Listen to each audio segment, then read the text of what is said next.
히브리서 4장 16절 말씀입니다. 한 절 같이 봅시다.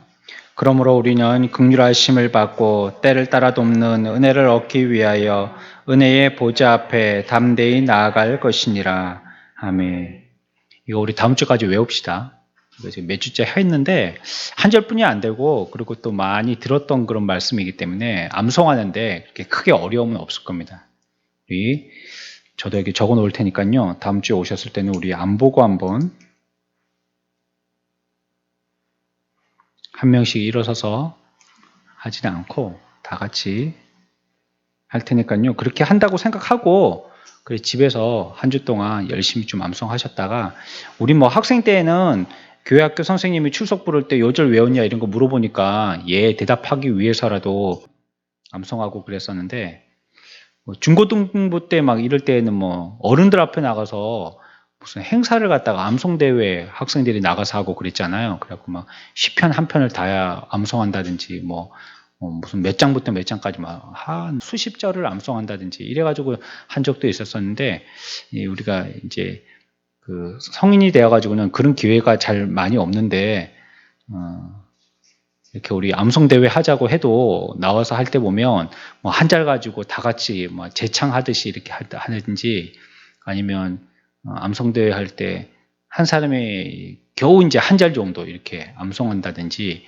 예전에는 한 분이 나와가지고 막 한 장 또 암송하고 이런 적도 있었는데, 이제 그렇게 어려운 거는 이제 많이 안 보이고 쉽게 여러 사람들이 참여하는 이런 방식으로 조금 바뀌어지고 있는 것 같은데, 뭐 이렇게 외울 수 있는 기회가 있을 때 자꾸 머리를 써서요 좀 외우도록 해야 돼요. 그러니까 머리를 갖다가 자꾸 가만히 편하게 냅두면 안 되고 귀찮게 하고 자꾸 써먹어야 됩니다. 우리 다음 주에 히브리 4장 16절 말씀 외워봅시다. 태풍 같은 게 한번 지나가고 나면 바다가 정화되잖아요. 인간들이 얻는 호흡하게 되는 산소들은 뭐 아마존이나 저런 뭐 열대 우림 같은 데에서 많은 나무들로 통해 가지고 나오는 그런 식물로 인한 산소 이런 공급도 무시 못할 양이겠죠. 근데 그것도 이제 요즘에는 벌목을 하도 해대 가지고요. 이제 그거 갖고 돈벌이를 해야 되니까 나무를 자르고 뭐 그 자리에다가 또 땅을 일구고 뭐 이러다 보니까는 자꾸 이제 밀림도 없어지고 나무들도 많이 없어지고 있는데, 거기서 나오는 산소의 양도 대단하지만요. 우리가 호흡하고 있는 대부분의 산소의 양은 나무에서 나오는 것보다도 바다에서 나오는 경우가 더 많습니다. 파도 칠 때 팍 하고 거품이 일잖아요. 그 공기 거품들 일고 이런 것들 우리에게 굉장히 많은 산소를 만들거든요.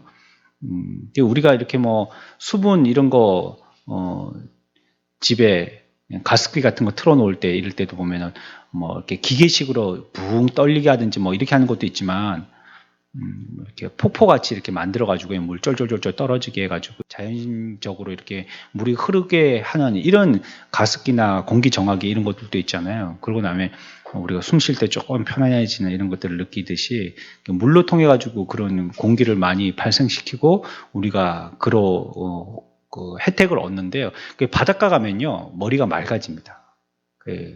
파도 치는 소리를 들으니까도 그렇고, 또 뭐 넓게 펼쳐져 있는 수평선을 보니까도 그렇지만, 또 소리가 거기서 막 좋은 산소 같은 걸 막 흡수하고 그러니까요, 마음도 그렇고, 그리고 또 호흡하기도 훨씬 편안해지고 마음의 안정도 되고 그러죠.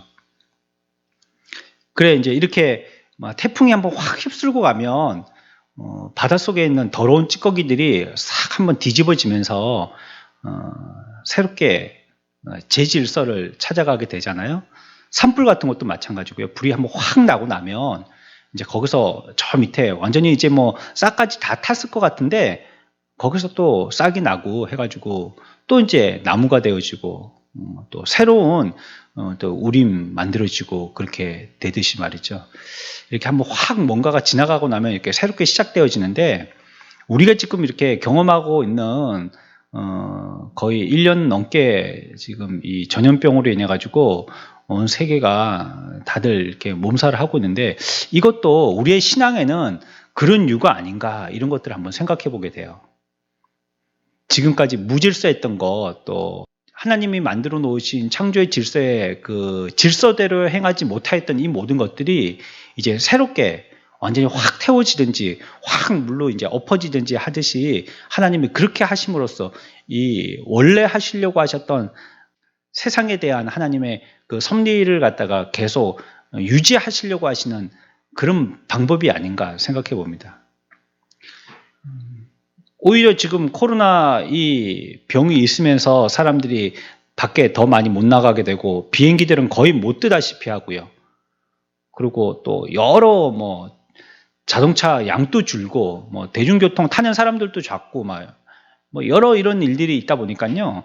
뭐 또 사는 사람들이 없으니까 또 공장도 안 돌리게 되니까 또 뭐 오염 배출 물질 이런 것도 많이 안 나오고 또 오염수로 나오는 이런 물들도 적어지고 막 이러다 보니까 오히려 이럴 때에 자연이 더 회복이 된다고 그러잖아요. 지금 오히려 더 정화가 되고 이전보다 이 지구로 봐서는 건강의 회복 기간이다 이렇게 볼 수 있듯이 우리의 신앙에도 우리의 지금 이런 때가 그러한 면이 있다라고 많은 부분에서 생각이 됩니다.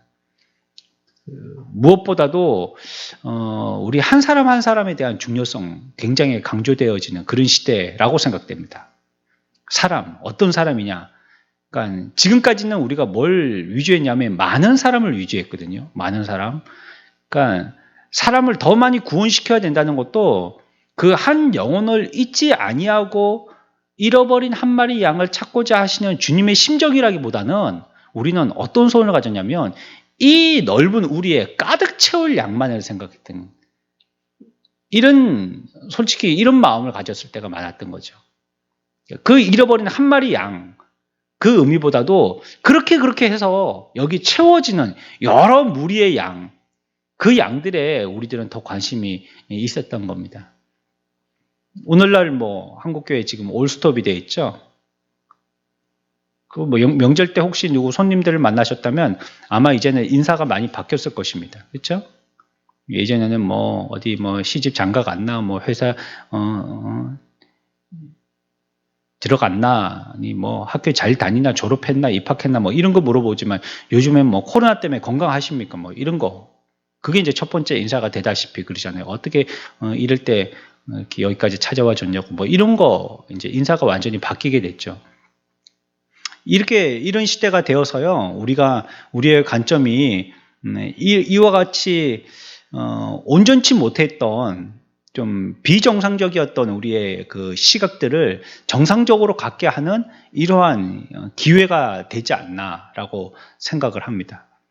예, 안 될 것 같고 없는 것 가운데서 또 하나님이 행하시는 분이시기 때문에 이 일로 인해 갖고 하나님은 절대 손해 보시지 않으실 거거든요.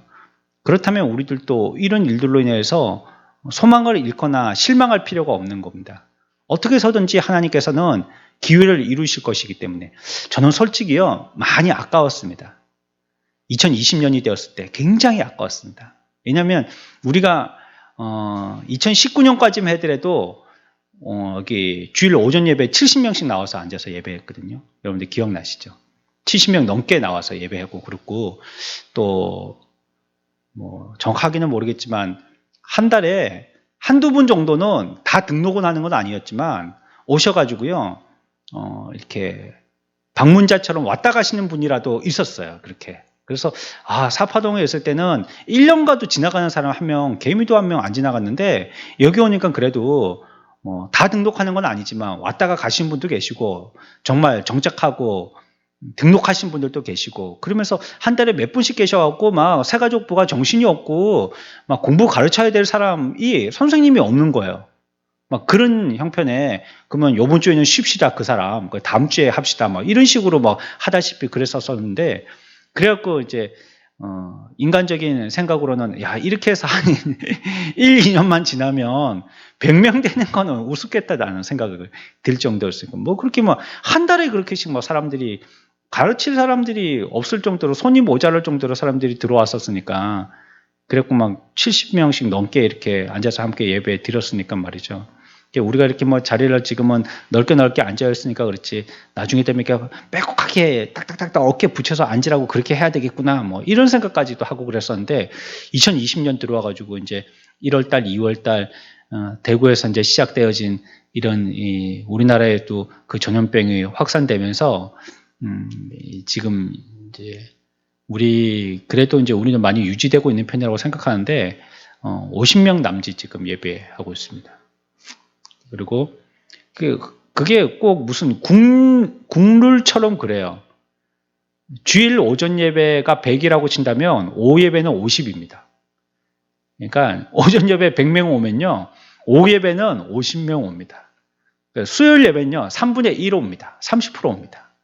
그래서 한 30명, 35명 이렇게 옵니다. 100명이 주일 오전이라면 이렇게 옵니다. 그리고 새벽 기도는 몇 명이냐? 10분의 1 딱 옵니다. 희한하죠? 이 국룰이라는 게 다른 교회들도 보통 보면 다 그래요. 주보를 보면. 주보에 숫자가 나와 있는 그런 교회들 보면 다 그래요, 거의. 참 희한하죠? 그러니까 100명이 주일 오전 예배 나오면 새벽 예배는 10명 정도 평균 나오는 게 보통입니다. 한국 교회가. 그래, 그 정도 됐었었는데, 그러니까 7, 80명이니까 이제 조금만 더 있으면 이제 100명 될 거고, 야, 그러면 이제 어떻게 하지? 그때 4층 비어있을 때니까 저 4층 또 저거 사야 되나? 아니면 이 앞에 지금 비어있다고 지금 이렇게 뭐 임대 또 매매 이 앞에 이제 넓은 땅 한 개 지금 나와 있는 현수막 붙어 있잖아요. 저걸 사서 올려가지고 붙여야 되나? 별별 생각을 다 했죠. 그렇죠? 예. 어떻게 해야 되지 이거? 저기 뭐 잘 안 되는 큰 식당 같은 거 지금 얘기할 수는 없지만 저거 빨리 좀 망하면 저기다 우리 교회 지으면 좋을 텐데 막 이런 생각도 혼자 뭐 별별 소설을 다 쓰고 앉아 있었었죠. 근데 2020년에 이렇게 딱 코로나가 오고 난 다음에 뭐 그게 뭐예요? 헛된 꿈처럼 돼버리고 이제는 우리가 원래 예배 드렸던 예배 성도들조차도 이렇게 다 모아서 함께 신앙을 지속적으로 유지하는 게 야, 참 이게 힘겹구나. 한 주 한 주가 참 힘겹구나. 이런 생각을 들게 됐으니까 말이에요. 그분이 이번 주에 왔나? 그분들의 신앙의 삶은 지금 어떻겠는가? 어떤 생각을 하고 지금 살고 있을까? 여기 나와 있지 않으면 그러면 온라인으로 같이 예배라도 드리고 있나? 그렇게 하면서라도 유지되면 좋을 텐데 또 뭐 잡혀서 못 나오시는 분들 또 가끔씩 이렇게 막 도망치듯이 나오시는 분들 야 저분의 신앙들은 계속 나와 있어도 유지하기 힘든데 참 힘겨운 그러한 신앙생활들을 하시겠구나 뭐 이런 것 때문에 한 주 한 주가 참 부담스러워요. 그런 게 참 마음에 많이 눌림이 있습니다. 그러니까 목회라는 게 힘들다는 게 뭐 신방할 때가 많고 또 뭐 업무가 뭐 자꾸 이렇게 쌓이고 이런 것보다도요 그 마음에 위에서 기도해야 될 양들에 대한 부담 그게 힘든 것 같아요. 그걸 한 사람 또 놓으면 안 되니까 한 명 또 놓으면 아무리 미운 짓을 하는 사람이라도 그 내 양이 아니기 때문에 내가 마음대로 할 수 없잖아요. 그 뭐 결국은 자기가 결단해서 어떻게 해버릴 때는 뭐 그거 저는 이제 제 할 바를 다 했고 이제 더 이상 손 쓸 수 없으니까 그때는 이제 마음을 정리하지만 그 전까지는 아무리 미운 짓을 하고 어때 하더라도 그 품고 양으로 양육하고 또 가르쳐야 되잖아요. 그러니까 그런 모든 뭐 착하게 예배 생활 잘 하시는 분들은 뭐 너무 예쁘고 하지만 또 혹시 그렇게 하는 분이 있다 할지라도 그런 분들도 다 같이 이렇게 우리가 가야 할 초장으로 같이 인도하고 나가야 되니까 이런 부담이 참 큰 것 같아요. 이런 면에서 하나님이 이런 일들로 통해 가지고 우리들에게 특별히 저에게 개인적으로는 좀 정신 차리게 해주시는 것 같고 그래서 숫자 이건 뭐 우리가 한국교회 너무 수에 치우쳤다고 허수 위주의 한국교회의 이러한 좀 뭐랄까요 그 거품이랄까요 이런 것들에 대해서도 우리가 얘기했지만 우리 이런데 스스로 함정을 만들어서 빠지면 안 되겠구나 하는 생각이 들면서 이제 조금 차분해지니까 좀 정신이 드는 것 같아요. 이번 명절에는 또 많이 이동도 안 하고요. 또 뭐 오는 손님 가는 손님 이제 거의 없다시피 하고 대부분 이렇게 조금 이렇게 차분해졌잖아요. 명절이 그렇죠? 그래 어떤 분은 그러시더라고요. 참 이렇게 막 간소하게 하니까 좋다고 오히려 예전 같으면 뭐 다리 휘어지라고 또 부인들은 막 몇 달 전부터 막 끙끙 앓아가면서 막 뭘 준비할까 메뉴에서부터 해갖고 또 청소에서부터 해가지고 이래갖고 막 한 상 거나게 차려놓으면 그거 먹고 나면 끝이거든요.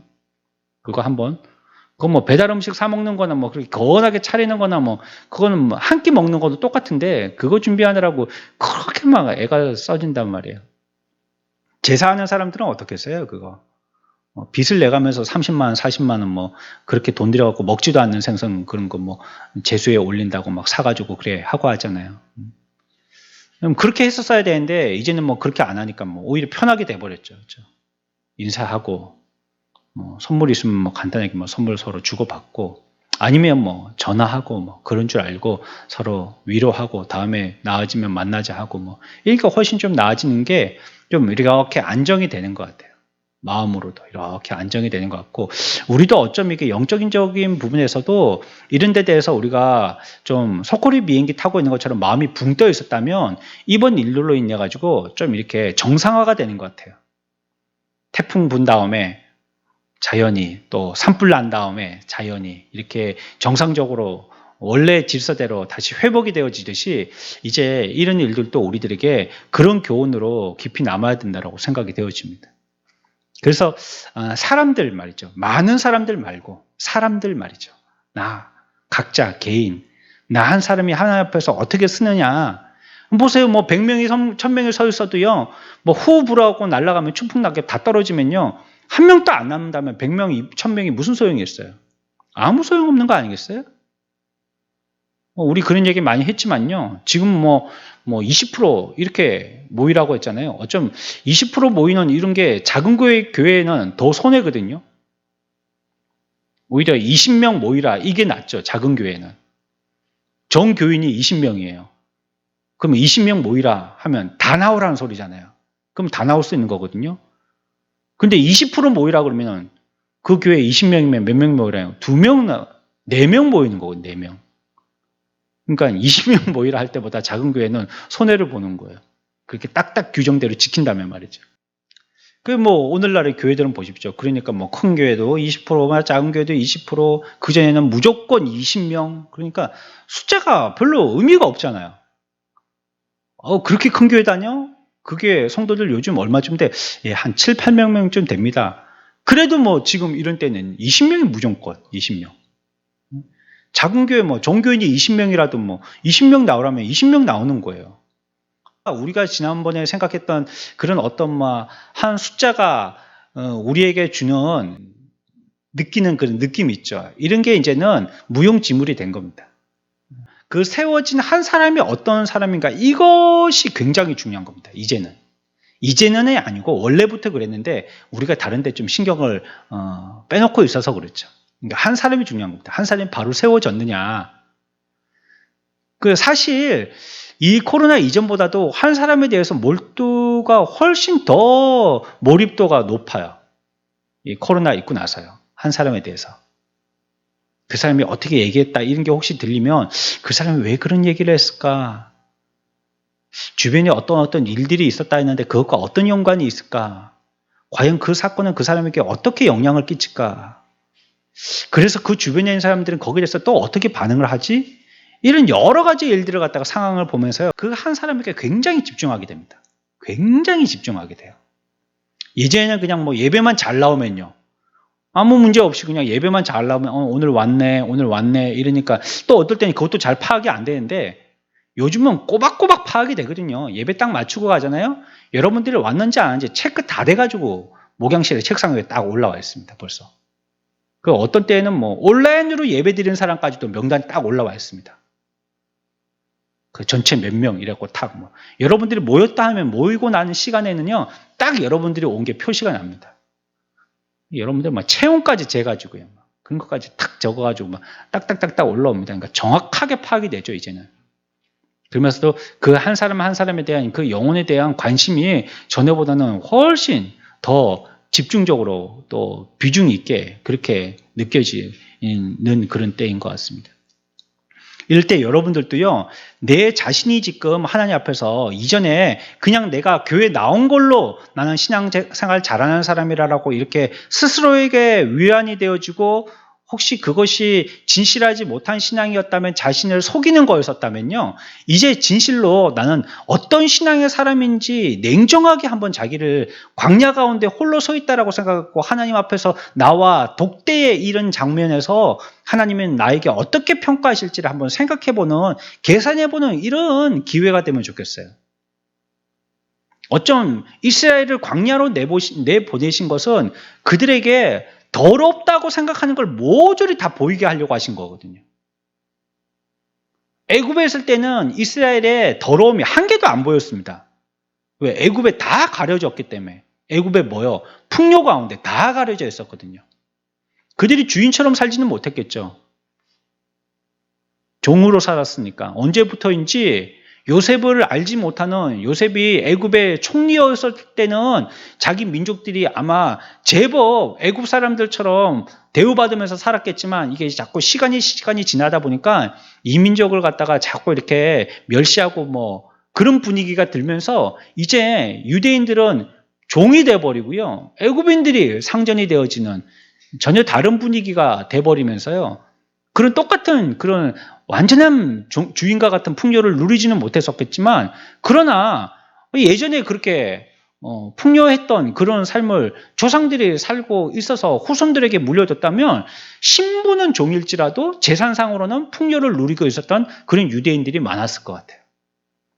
그리고 재산이 많지 않더라도 원체, 그러니까 뭐 시골지 도시지, 옛날에 뭐 동화책 제목에 있듯이 쥐지만요 레벨이 다른 거예요. 시골지하고 도시지하고. 그것처럼 말이죠. 그렇게 이스라엘 민족들은 애굽의 종살이를 했더라도 풍요 가운데 자기의 더러움들, 죄, 악성 그런 건 다 가려져 있었던 겁니다. 뭐 풍성한데요, 뭐 그거 가지고 뭐 아둥바둥 할 게 없는 거예요. 근데 이제 광야는 어떻습니까? 광야는 아무것도 없는 데가 광야잖아요, 말 그대로. 그 가운데에는 이전에 자기들이 옷 입고 있던 풍요는 다 벗어내고 와야 되거든요. 여기서는 그냥 나체와 같이 낱낱이 그의 모습이 다 보이는 겁니다. 하나님이 그 사람을요 확 다 드러내게 하시는 겁니다. 그 고난을 통해서. 그 장식하고 있던 거 다 풀어 헤쳐버리는 겁니다. 그래서 그 사람의 실상을 그대로 보여주시는 거예요, 광야는. 얼마나 더러운 것들이 우리 가운데 구석구석에 있는지 그걸 싹 다 보여주시는 거예요. 그게 광야입니다. 하나님이 우리 요즘에 이런 시대에 우리를 광야에 내모신 것 같아요. 그래서 지금까지 숨겨져 있던 우리의 풍성함, 이런 것들을 이제는 싹 다 거쳐버리고요, 우리의 이런 더러운 것들, 또 정말 간구하고 기도하고 며칠 밤낮으로 먹지도 자지도 않으면서 회개해야 할 것들, 그런 것들 다 보여주시는 거예요, 이제. 그러면서도 우리가 정말 애써야 했음에도 불구하고 그러지 못하였던 한 영혼에 대한, 그거 먼저는 자기 영혼에 대한 것부터 시작하는 겁니다. 자기 영혼. 내 영혼에 대한 거. 내 지금 어떤 상태. 그 전까지는 맨날 뭐 세상의 것이 뭐 우리 아이들 뭐 좀 더 잘 먹여야 되는데, 좀 더 예쁜 거 입혀야 되는데, 좀 더 멋진 거 신겨야 되는데, 뭐 이런 것만 생각하고 있었다면, 이제는 내 영혼이 어떤 상태인지. 그리고 이제 자녀들도 학교도 많이 안 가게 되니까 맨날 보게 되잖아요. 우리 아이가 지금 어떤 상태인지. 집에서 정확하게 봐지죠. 전에까지는 뭐 학교 갔다 하면 학교 갔다 오는 걸로 성실하게 생활하는 그런 아이로 우리가 오해하고 있었던데, 이제는 딱 옆에 붙여놓고 보니까 이 아이가 어떤 아이인지 정확하게 알 수 있는 거예요, 부모가 이제. 물론 서로 오랫동안 집에만 있으니까 스트레스 받긴 하지만, 그래도 정확하게 볼 수 있잖아요. 야, 이 아이가 이런 생각하고 있었구나, 이런 삶을 살고 있었구나. 그 정확하게 보게 되잖아요. 그러니까 내 영혼, 한 영혼에 대한 이러한 자기의 자신에 대한 것에 대해서부터 우리 주변에 있는 사람들에 이르기까지 한 그 영혼이 지금 어떤 상태인지 정확하게 보게 하시는 그러한 때인 것 같아요. 그 기회로 삼아야 됩니다, 우리가. 이러한 때를. 그래서 여러분들 먼저 스스로가요, 내가 지금 어떤 상태인지 한번 자기를 포장하거나 두르고 있었던 것들을, 이런 건 다 무장 해제하고요, 여러분들 스스로를 한번 보십시오. 정확하게 보십시오. 나는 과연 어떤 자였는가 하는 것입니다. 이게 많은 사람들의 파묻혀 있다고 그 사람을 하나님께서 그래 이 한뭉태기는 선한 자, 이 한뭉태기는 거룩한 자 이렇게 안 하세요. 하나님은 그리 주먹구구가 아닙니다. 하나님은 정확하게 한 사람씩 한 사람씩에 대해서 그 사람을 말하시거든요. 뭉탱이로 얘기하시는 게 아니에요. 그 한 사람 한 사람을 얘기하는 거거든요. 이 거룩한 물이 교회 가운데 있다고 해서 내가 다 거룩해지는 게 아니에요. 영향을 주고받긴 하지만 그 가운데 다 거룩한데요. 나 혼자만 거룩하지 않을 수 있어요.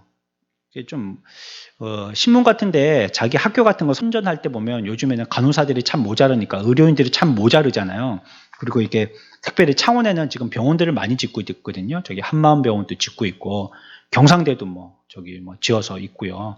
또 삼성병원도 얼마 전에 또 크게 지어가지고 좀 넓혀놨고요. 또 파티마도 또 크게 지었잖아요. 공사 다 했잖아요. 넓혀놓고 그러면 당연히 의료 인력은 더 필요하죠. 군데군데 또 병원들은 계속 세워지고 특별히 또 요양병원들은 더 많이 세워지고 막 그 사이즈도 지금 또 보세요. 우리 교회 앞에도 시티 요양병원 또 증축해가지고 벌써 이제 1층 올리려고 저러고 있고 막 계속 이렇게 병원들은 망하는 병원은 없는 것 같아요. 하나 보긴 봤는데 망하는 병원 그건 개인 병원이었었어요. 근데 이렇게 몇 명 계시는 병원들은 망하는 병원은 없는 것 같아요. 병원이 어떤 이익을 위해서 허락되지는 않는다고 생각이 되는데 그 법적으로도 그렇게 되는 걸로 그래서 무슨 재단 이렇게 만들어지는 걸로 아는데 느려지는 거 보면 어떻게 해서 그렇게 느려지는지는 잘 모르겠어요. 하여튼 그렇게 되는데 그러니까 그런 데서 보면 간호사들도 양성하는 학교 같은 데도 보면 자기 과 선전할 때 100% 합격 이렇게 얘기하거든요. 100% 합격. 근데 그거 자세히 물어보니까요. 야, 그 학교는 들어갔다 하면 간호사 되는 시험에 시험 쳐야 되니까 간호사들도 100% 합격이 된다더라 이렇게 그 말을 했더니 그게 시험 합격할 만한 사람들을 시험 치게 한대요.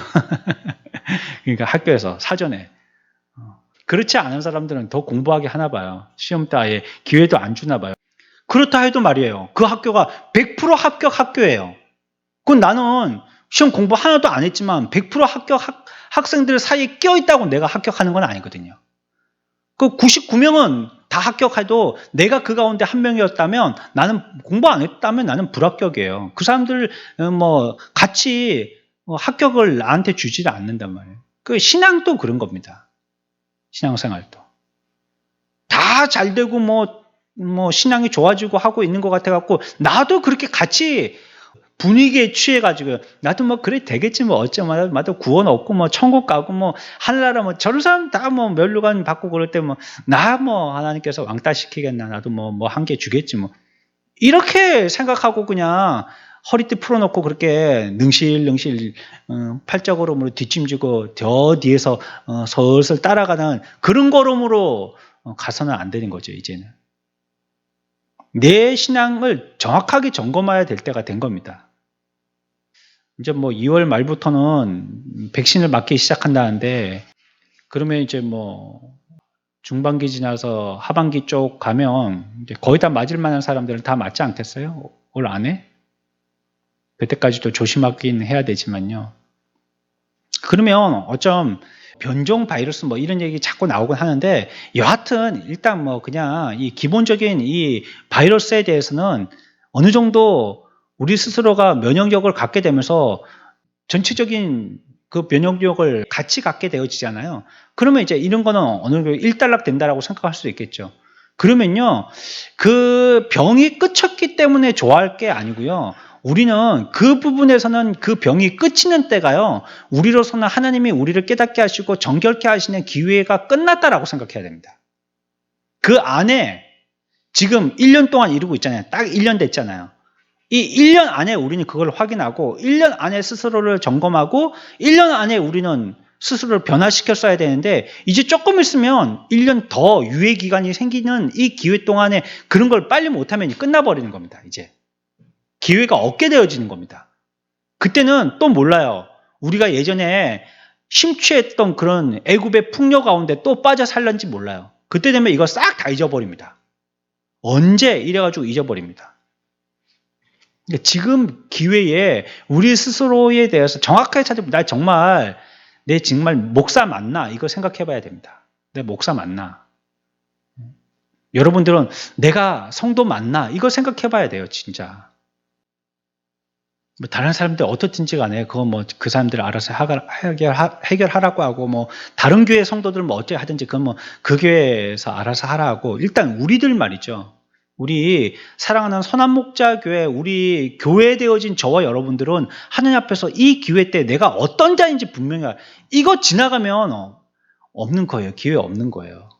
이제는 뭐만 남았어요? 애굽에서 광야 나왔다면요. 광야에서 다음의 코스는요. 가나안 들어가면 끝입니다. 이제. 끝입니다. 왜? 가나안이 목적지거든요. 거기 들어가면 끝이에요. 이제 광야의 삶 같은 건 없어요. 이제 걸어가고 막 먼지 뭐 마시고 막 구름기둥 불기둥 이런 거 있고 막 가야 되고 막 그런 거 없어요. 이제는 거기 가서 그냥 정착 생활 하는 거예요.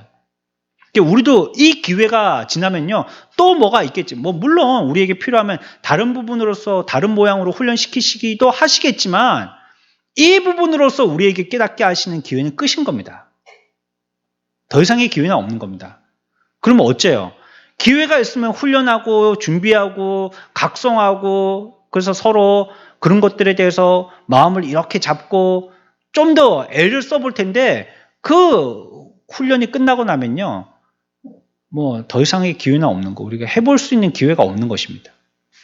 딱 그 기간 안에 되는 거예요. 우리가 이 기회를 이런 기간으로 잘 삼아야 됩니다. 잘 선용하십시오. 잘 활용하십시오. 여러분들에게 주신 하나님의 기회입니다. 이게 내가 거룩하고 성결하도록 주 예수의 피로 우리의 제대를 빨아서 거룩하고 의로운 옷을 입고 주의 천국의 잔치에 들어갈 수 있도록 우리를 갖다가 지금 세탁하는 기회의 때인 줄 아셔야 돼요. 양잿물 같은 걸로 뽀얗게 우리들이 완전히 씻어지는 그런 표백의 기회인 줄 알아야 돼요. 잘 선용해야 됩니다. 그래서 우리 야무진 사람 됩시다. 뭐 삼성에서 예전에 뭐 트럭이 한 대 나왔다가 오래 못 가고 그냥 그게 단종된 차 이름이 야무진이라는 차가 있었어요. 좀 촌스럽죠, 차 이름이 야무진. 그렇죠? 그거 우리나라에서만 팔고 수출을 안 하려고 생각했나 봐요. 이름을 그렇게 붙인 거 보니까. 옛날에 뭐 대우에서도 누비라 뭐 이런 차 있었거든요. 그것도 한국 이름인데, 있죠?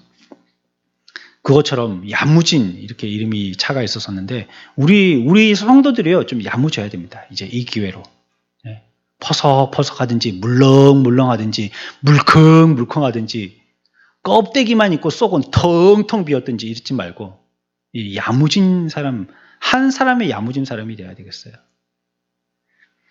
보세요. 우리가 수요일에도 배웠지만 아말렉과 싸울 때요 사실 언덕에서의 전쟁 반은 다 이겨서 하는 거거든요. 언덕에서 세 사람이 같이 손들고 기도했잖아요. 그러니까 모세만 기도한 게 아니잖아요. 아론과 홀도 양쪽에서 들고 뭐 했겠어요? 그러면 들고만 있었겠어요?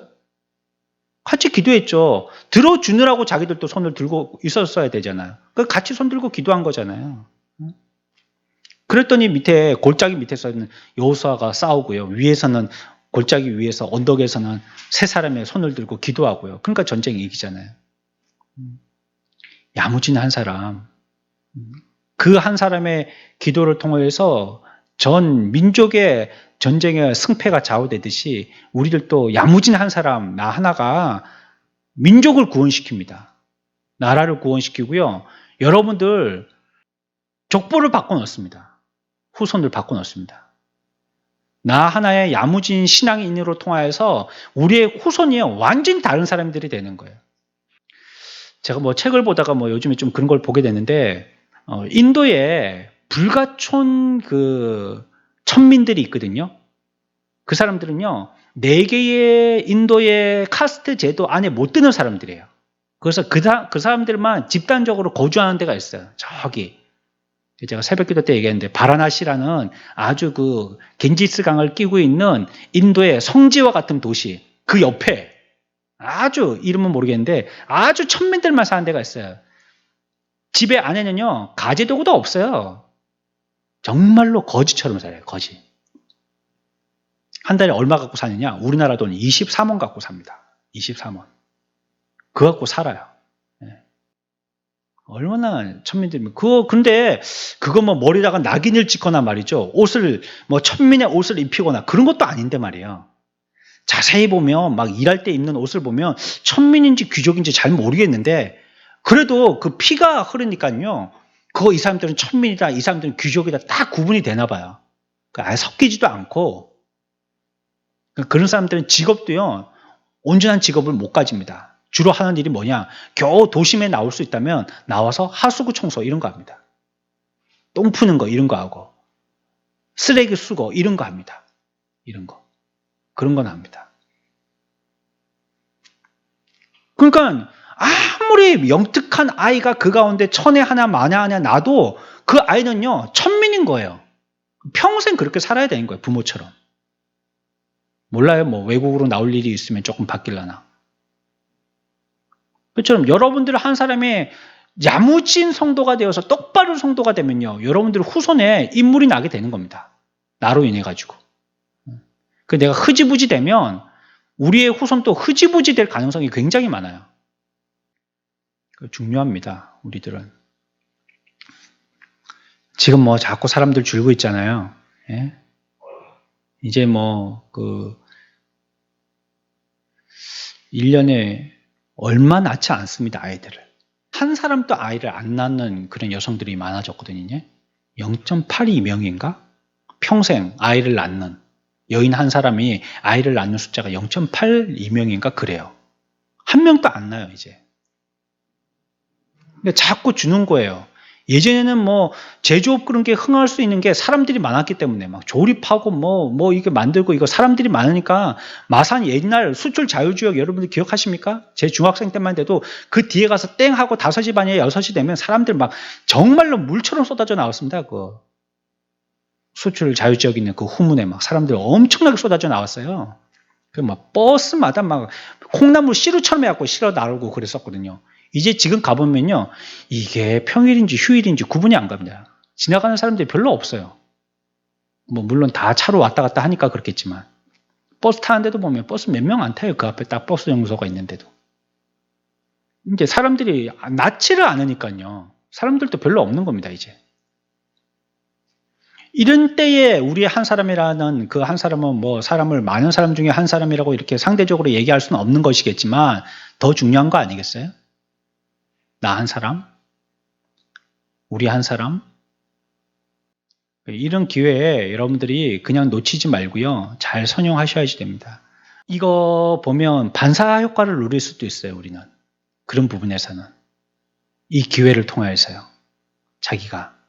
가만히 있으면 다 똑같은 속도로 가는데 옆에 있는 차가 속도를 낮추면요. 내가 조금만 속도를 높여도요. 거리는 확 떨어지게 되거든요. 똑같은 속도로 가면 같이 계속 가는데요. 이 오른쪽에 있는 차가 한 10km만 속도를 늦추고요. 내가 한 5km만 속도를 높여도요. 15km의 속도의 차를 내고 계속 간격은 벌어지는 겁니다. 우리에게는 이게 기회가 될 수도 있어요. 나 스스로 말하면 우리 교회를 부흥시키고 이런 거 말고요. 나 스스로가 그렇다는 거예요. 내 스스로가. 하나님 앞에서 정신 차리고 나에 대해서 바르게 알고 판단하고 그것 가지고 회개하고 또 그것 가지고 자꾸 일으키려고 애를 쓰고 하면 이 교회를 통해서 여러분들을 엄청난 성장을 이룰 수 있고 또 하나님이 그 사람에게 말씀하려고 하시는 그 부분에 대해서 정확하게 자기가 찝어서요. 하나님의 뜻을 그 사람을 통해서 이뤄낼 수가 있는 것입니다. 이거 빨리 지나가라고만 기도할 게 아니에요. 이게 코로나를. 빨리 좀 지나가면 좋겠다고. 뭐 물론 그 마음은 무슨 뜻인지 알겠는데 그 빨리만 지나가는 게 좋은 게 아니에요. 우리가 지난 시간까지 은혜 보좌라는 말씀, 오늘 우리가 읽었던 4장의 16절 말씀에 대해서 계속 생각을 했었잖아요. 근데 이 은혜의 보좌에 대해서 조금만 더 생각을 해볼게요. 이 은혜의 보좌라는 그 기능은 어떤 기능을 하냐? 우리가 하나님 앞에 나갈 때 담대히 은혜 보좌 앞에 나갈지니라 라고 얘기하고 있잖아요. 그러니까 우리가 기도하러 나가는 우리는 은혜 보좌로 나가는 거예요. 하나님의 은혜 보좌. 우리가 기도하러 온 거는 하나님의 은혜 보좌 앞에 나오는 것입니다. 보좌라는 의미가 무엇인지 앞에서 많이 생각해 봤고요. 몇 주째 지금 생각을 했었고요. 그걸 뭐 지금 다 복습하면 또 그거 하느라고 시간 다 지나가고요.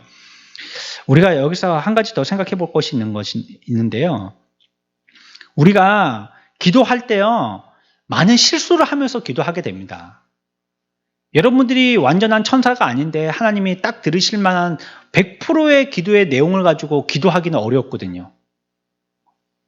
불필요한 기도를 하기도 해요.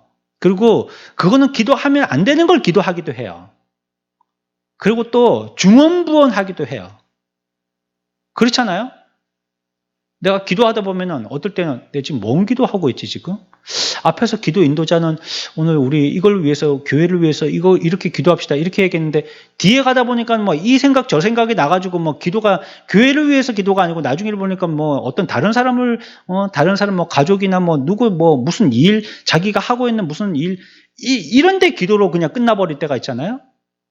그러니까 기도가 막 계란 풀어지듯이 확 풀어져 버리는 이렇게 실수의 기도를 우리가 할 때가 많단 말이죠. 표현도 실수할 때가 많고요. 잘못된 표현으로 기도할 때도 많고요. 그러니까 우리의 기도는 그걸 갖다가 작품이라고 본다면 굉장히 흠이 많은 작품입니다. 그리고 또 굉장히 흠이한 기도입니다. 뚜렷하지 않은, 명확하지 않은, 그러면서도 깨끗지 않고 얼룩져 있는 그런 기도입니다. 그런데 우리의 기도가 그런 것을 인정해야 돼요. 우리가 지금 어떻게 기도를 잘할 것인가, 하나님께서 들으실 만한 기도가 어떤 기도가 되어야겠는가를 생각할 때 이런 은혜의 보좌라는 단어 가지고 우리가 지금 공부하고 있지만요. 그러나 이렇게 알고 공부한다 할지라도 그게 힘든 거거든요. 그대로 실행해서 기도하기는 힘든 거거든요. 그러니까 우리는 이러한 그 실수투성이의 기도를 하는 연약한 자들인 줄 알아야 돼요. 저나 여러분들이나 다 그렇게 그런 기도에 참 허점이 많은 허점투성이인 우리인 줄 알아야 되는 것이죠. 그런데 우리가 여기서 위안을 얻을 수 있는 것은 우리가 그럼에도 불구하고 우리 스스로를 생각할 때에 우리는 실수가 많고 허점도 많고 얼룩도 많고 뭐 깨진 부분도 많은 그런 기도라고 율법적인 사고를 가지고 판단하지만 그러나 오늘 성경에서 우리에게 위로를 주시는 것은 우리가 나가서 기도해야 할 그 기도의 자리는 은혜의 보좌라는 거예요. 그럼에도 불구하고. 여러분들이 대통령에게 가서 말할 때 말이에요. 아무렇게나 말할 수 있겠어요? 절대 못합니다.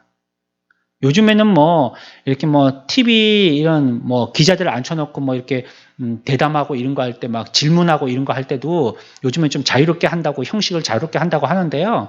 예전에는 질문지를 다 내주고 거기에 대한 답변서를 다 받아가지고 그래 정확하게 답할 만한 사람을 꼽아가지고 미리 자기들끼리 다 짜가지고 그 사람들이 이렇게 해서 질문하고 답하고 그랬거든요. 아무렇게나 말을 못하는 겁니다. 대통령 앞에 가갖고 뭐 하고 싶은 말 하라도 그렇게 못하는 거예요. 예. 못합니다.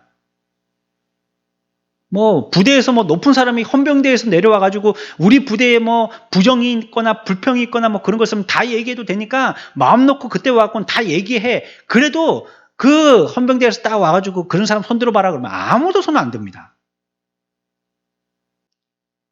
우리가 준비되어 있지 않아서요 말 못하는 것도 많고요. 그것처럼 우리가 사람을 만날 때에도 준비되어서 말을 하듯이요. 하나님 앞에 나가서 우리가 주님과 기도할 때도요. 잘 준비되어 가지고 바르게 기도하고 딱 들으실 만한 기도를 하고 그렇게 하면 얼마나 좋겠습니까? 우리는 어쩜 그것을 위해서 최선을 다해야 되기도 하고요. 우리의 기도가 내가 하고 싶은 대로 막 입에서 나오는 대로 막 기도하는 것이 아니라 그렇게 기도하려고 애를 써야 되고요. 왜냐하면 그분은 아무렇게나 그냥 우리가 얘기하는 대로 아 그래 하고 들으시는 분이 아니니까. 사람에게도 그렇게 얘기 안 하는데 하나님께 얘기할 때 그냥 내가 하고 싶은 대로 아무렇게나 뭐 물론 그건 철 없을 때나 어린 신앙일 때는 기도를 가르치느라고 그렇게 얘기하지만 이제 우리가 조금 성숙됐다면 아무렇게나 기도할 수 있는 건 아니잖아요. 아무렇게나 하는 말을 들으시는 분이 아니시기 때문에. 그러나 그렇게 해서 기도한다고 할지라도 우리의 기도는 완전하지 않은 거예요. 아무리 최선을 다해서 최고의 단어만을 선별해서 실수 안 하려고 성경에 입각한 딱 질서대로의 말들, 믿음의 말들을 골라가면서 딱딱 나도 그런 신앙의 마음을 가지고 하려고 해도 그래도 우리들은 기도에 허점이 있고 실수가 많은 것입니다. 그러나 우리는 위로받을 수 있는 게 그렇게 기도한다 할지라도 하나님이 우리를 은혜로 봐주신다는 거예요. 네가 그렇게 기도한단 말이야? 그런 말을 해? 너 안 되겠네. 한 5년 더 살게 하려고 그랬더니 너는 1년만 살다가 와. 만약에 우리가 그럴 것 같으면 우리가 속이 좁아가지고 그렇게 하지 않겠어요? 말을 해도 좀 곱게 해야지. 말 한마디를 천년빚을 갚는다는데 그 말을 그런 식으로 해? 너 안 되겠네. 우리 이렇게 하지 않겠어요? 우리가 마음 토라지는 경우가, 말 때문에 토라지는 경우가 많잖아요. 내 앞에서 누가 그렇게 얘기한다면 마음 많이 상하지 않겠어요? 근데 우리도 하나님 앞에 나와서 얘기한다고, 기도한다는 게 불신앙의 얘기하고 부정의 얘기하고 하나님 앞에서 믿음 없는 얘기하고 소망 없는 얘기하고 이런 기도를 갖다가 허점투성의 기도하고 자기 회개할 줄은 모르고 저 사람 회개시켜달라고 이런 기도나 하고 이렇게 한다면 하나님이 가슴을 치시지 않겠어요? 야, 멀었구나 진 목사님 아직도. 한참 멀었구나 네 인간 되려면. 목사 되기 전에 사람이 돼야지. 너 아직 멀었구나. 이러지 않겠어요, 하나님이? 그런데 그럼에도 불구하고 하나님은 우리를 은혜의 보좌로 인도하신다는 거예요. 거기에서는 그런 허점들을 다 수용하시고 들으신다는 겁니다. 우리가 그렇게 기도한다 할지라도. 그 잘못된 기도를 한다 할지라도 그게 뭐 우리가 악의를 품고 기도한다면 하나님이 그걸 갖다가 듣지 않으시겠죠. 그러나 우리가 그게 악의가 아니라 설령 내가 잘못된 지식의 바탕에 된 악의의 의미의 기도를 한다든지 아니면 실수나 허점의 기도할 때는요. 그런 것들을 두고 하나님께서는요. 그것도 은혜로 보신다는 겁니다. 하늘나라에 천국잔치가 있는데 우리들을 갖다가 거룩한 옷을 입혀서 들어오게 할 때요. 그 사람이 완벽해야지만 들어오는 게 아니에요. 의로운 옷을 입힌다는 것은 옷이 거룩한 거죠. 그 사람이 거룩한 게 아니에요. 천국잔치에 드레스 코드가 있는 거예요. 흰 예복만 입고 들어가야 되거든요. 이런 사복 같은 거 아무리 멋있는 것도 못 입고 들어가요. 그 흰색의 옷, 그게 드레스 코드예요. 그거 입고 가야 돼요. 그거 입으면 들어갈 수 있는 거예요. 초대장처럼. 근데 없으면 못 들어가는 거예요. 그 사람이 어떤 사람인가는 불문이에요. 근데 그 옷을 입었나는 분명히 체크하는 거예요. 그거 입으면 통과하는 것입니다. 우리가 하나님 앞에 주님의 은혜에 의해서 주님 앞에 나갈 수 있는 겁니다. 우리가 어떤 사람이든지 간에. 그게 은혜의 보장입니다. 기도할 줄 모르고 기도해도 그대로 살지도 않고 늘 묻혀 다니고 깨져 있고 부서져 있고 모나 있고 그렇더라도 하나님은 우리를 기도하는 자리로 인도하시는 거예요. 그게 은혜의 보장입니다. 우리 또 얼마나 말 실수 많이 합니까? 급하게 말하고 더듬어서 말하고 그런데 아무리 그렇다 할지라도 미사오고 쓰지 못하고 일자무식이라서 책 한 권 읽어보지 못한 사람이라 할지라도 그런 허점투성이의 사람이 기도한다 할지라도 은혜의 보좌 앞에 나가는 데는 전혀 지장이 없다는 겁니다. 지금껏 드려진 어떤 기도보다도요. 진실하게 드려진 최고의 기도 속에도요. 여전히 죄는 들어있는 것입니다. 하지만 우리가 율법의 보좌로 나가는 것이 아니라 은혜의 보좌로 나간다는 데에서 우리에겐 소망이 있는 것입니다. 불충분하고 무기력한 우리의 강구이지만요. 그러나 그 기도가 소망이 있는 것은 은혜의 보좌로 나가기 때문입니다. 말 한마디 잘못하면 예전은 왕처럼 그냥 참수를 당해서 목이 걸리게 됐지만 하나님은 그런 분이 아니시라는 거예요. 만약에 그런 분이시라면 우리가 어째 보좌 앞에 나가겠습니까? 간이 떨려가지고. 새치혀 이거 잘못 놀렸다가는 그냥 참수를 당할 것 같으면 여러분들이 무슨 용기 가지고 하나님 앞에 기도하러 나오겠어요? 그러나 하나님은 은혜 보좌로 여러분들의 인생에 지금까지 어떤 안 좋은 일들을 하고 어떤 실수투성이의 일들을 하고 우리의 이력이 정말로 부끄러운 들추고 싶지 않은 겉장을 넘기고 싶지 않은 그런 이력의 삶을 살았다 할지라도 그러나 우리가 그런 것들을 갖다가 품고라도 주님 앞에 가면 하나님이 은혜 보좌에서 우리를 받아주신다는 겁니다. 들어주신다는 겁니다. 부모님이 그렇잖아요. 자녀들 실수투성이지만 그렇죠? 또 들어주잖아요. 또 들어주잖아요. 그 휴대폰 사줄 때마다 그거 참 전쟁이잖아요. 그렇죠? 우리 부모들. 이거 많이 좋은 걸 사줄 필요가 없는데 이거 사줘봤자 뭐 뻔한데 말이에요. 그런데 또 다른 애들 좋은 거 갖고 다니는데 너무 뭐 옛날 거 뭐 후진 거 뭐 이런 거 또 이것도 다 사줄 수도 없고 참 이게 곤란하죠. 그렇죠? 또 들어주잖아요. 또 또 속아주고 또 들어주잖아요. 자꾸. 그렇듯이 하나님 또 우리의 어떤 완전함을 이루어서 가야 되는, 그렇게 갈 수 있으면 좋지만 그거는 굉장히 율법의 보좌의 모습이고요. 우리의 부족을 아시지만 그럼에도 또 들어주신다는 겁니다. 그러니까 우리는 은혜의 보좌로 간다는 게 뭔가 이루어서 가는 게 아니고요. 그냥 가면 되는 건데, 그냥 가도 되도록 하나님이 우리를 받아주신다는 것이 은혜의 보좌임을 우리가 깨닫는 것이 중요한 지식이에요. 어떤 사람은 그런 얘기 하잖아요. 내가 죄를 많이 지어서 교회 못 가겠다고. 기도할 면목이 없다고. 내 삶을 보니까 기도할 면목이 없다고. 그 사람은 이 16절의 말씀을 모르는 사람입니다. 모르는 사람이에요. 하나님을 굉장히 자로잰 듯한 율법적인 하나님으로 알고 있는 사람이에요. 우리가 만약에 그렇게 기도한다면 하나님께서는요, 우리의 기도를 갖다가 유심히 살펴서요, 교정시켜 주실 것입니다. 그게 은혜의 하나님입니다. 여러분들이 잘못 기도하고 있는 거, 흠투성이로 지금까지 살면서 그렇게 기도해왔던 거, 매날 허공치는 기도했던 거, 또 어쩌면 자기 공치사 하려고 그래 기도했던 거, 이거 그렇게 기도하는 자로서 하나님 앞에 나와서 기도해야 될 줄 아는 사람이라면 그 기도하는 그 기도를 하나님께서 붙드시고요, 소망을 잃지 않고 그를 통하여서 바꾸실 것입니다. 그래서 이제는 그 기도가 교정된 기도가 되게 하세요. 온전한 기도의 사람이 되게 하다는 거, 한마디로 하더라도 이제. 그리고 그 삶도 기도와 같은 삶이 되도록 이루신다는 겁니다. 그게 은혜의 보좌입니다.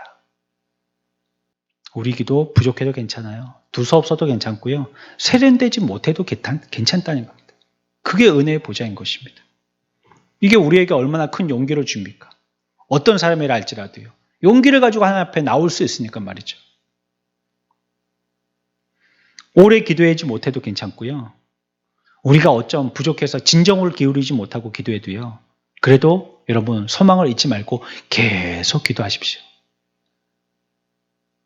내가 지금은 뭐가 만들어지는지 몰라서 뻘겋게만 달궈져 있고 끊임없이 하나님의 열심을 가지고 우리들을 갖다가 망치로 두들기시는데, 내가 여기서 계속 기도하다 보면요, 하나님이 찬물에도 담갔다가 풀무에도 담갔다가 계속 여기다가 저기 담갔다가 계속 담그시고 결국은 하나님이 우리를 하나님이 쓰실 만한 복음으로 만드실 겁니다. 근데 그 시간을 드려야 된다는 거예요.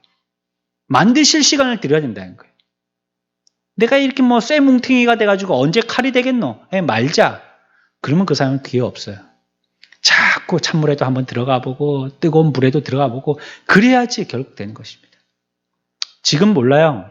우리들의 기도는요, 쇠 뭉치 같은 그런 기도하고 있습니다. 지금. 하나님이 또 찬물로 뜨거운 불로 달구시면서 우리를 자꾸 두들게 만드실 거예요. 그때까지 기다리세요. 계속 기도하십시오. 하나님은요, 우리에게 은혜를 그치지 않으실 것이기 때문에, 은혜에 열심히 있는 분이시기 때문에 그렇습니다. 더 자주 나와야 되고요. 하나님이 우리에게 냉혹하게 비판하는 자리가 아니니까요. 우리를 충분히 안아주시는 자리니까요. 우리는 마음에 푸근한 여유를 가지고 나올 수 있는 것입니다. 자, 오늘은 이런 부분으로 은혜의 보좌를 좀 생각해 봤습니다. 우리가 모난 자라 할지라도요, 나올 수 있는 자리입니다. 하나님 앞에 나올 수 있습니다. 부족한 자라 할지라도, 오염된 자라 할지라도 그 은혜의 보좌로 나올 수 있는 것입니다. 하나님은 우리들을 받아주시는 그런 보좌에 앉아 계신 분이셔요.